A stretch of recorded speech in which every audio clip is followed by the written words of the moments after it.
Nations have always built monuments to their heroes, tributes that are defense against or conquest of other nations.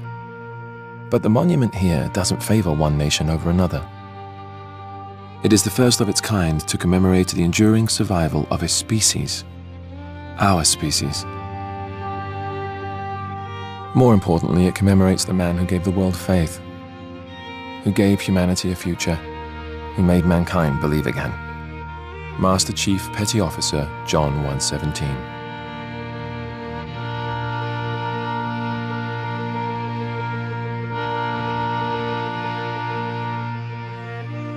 So it's no surprise that the piece itself is special.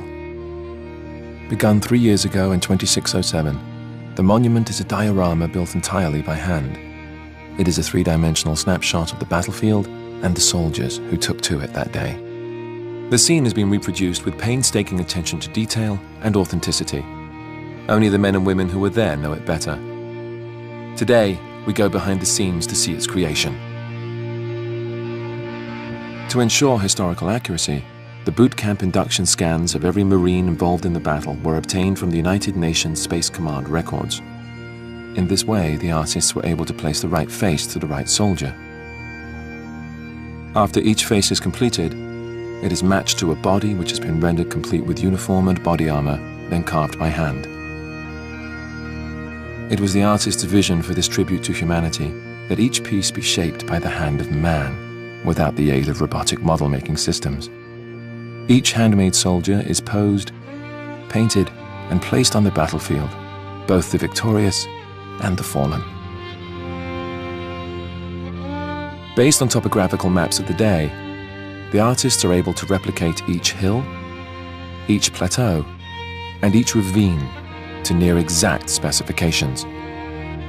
But one of the real marvels is in the cityscape itself. After fighting had ceased, meta-archaeologists unearthed the city's building archives. In them were found perfectly preserved architectural blueprints of every structure in the city. But the challenge was not to merely rebuild the structures, it was to tear them down as well. Artists worked from the city plans to recreate the destruction caused by the fierce fighting, from each bullet hole to each piece of exposed rebar. Finally, our enemies were also rendered with extraordinary detail. Covenant corpses that had been recovered after the battle provided the models for these fearsome recreations.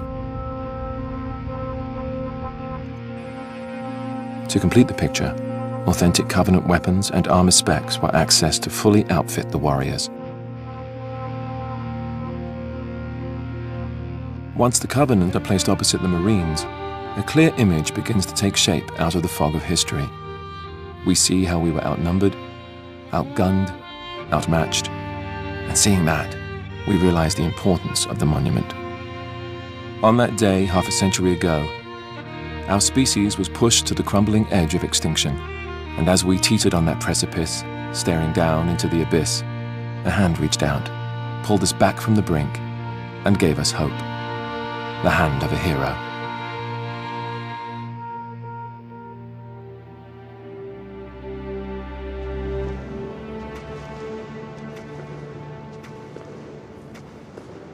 Can you tell us what you remember about the battle? We'd been fighting for a while. On the 7th day, we ran out of ammo. We had to scavenge all we could from the weapons that had been left behind. The pistols, shotgun rounds, a handful of grenades. Do you remember where you were? When Master Chief armed his grenade, I was in the back of an overturned Warthog firing an M41. How did you manage to keep it together? We knew Master Chief was still in the fight. He gave us hope.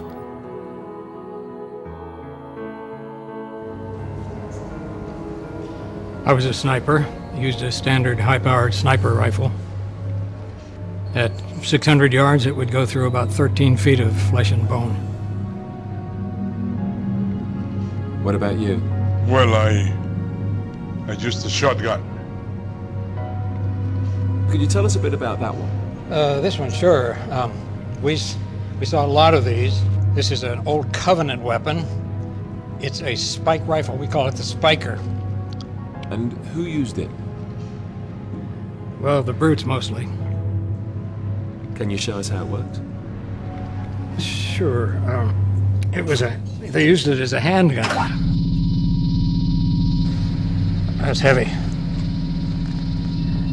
Holding an enemy weapon like this feels... I don't like it. If you'd have told me a few years ago we would be here in this place talking about this, I would have said, no way, it's not going to happen.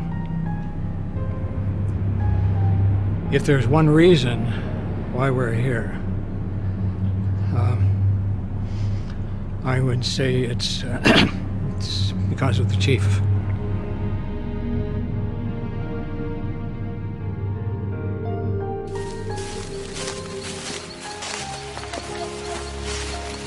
This was made by a plasma rifle.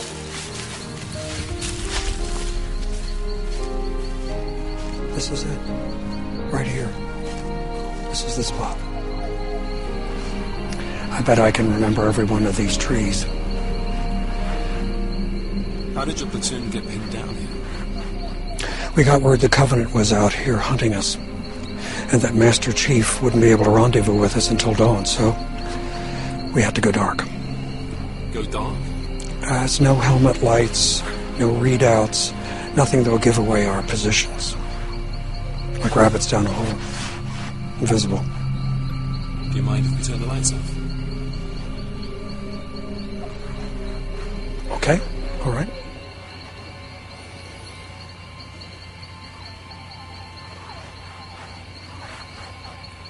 What happened then? For 7 hours, we couldn't do anything but be still and listen to them hunting us.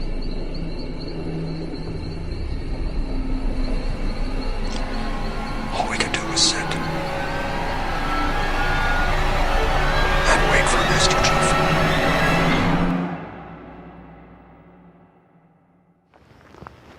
For the first time in 43 years, Lieutenant Shah returns to the site of the battle.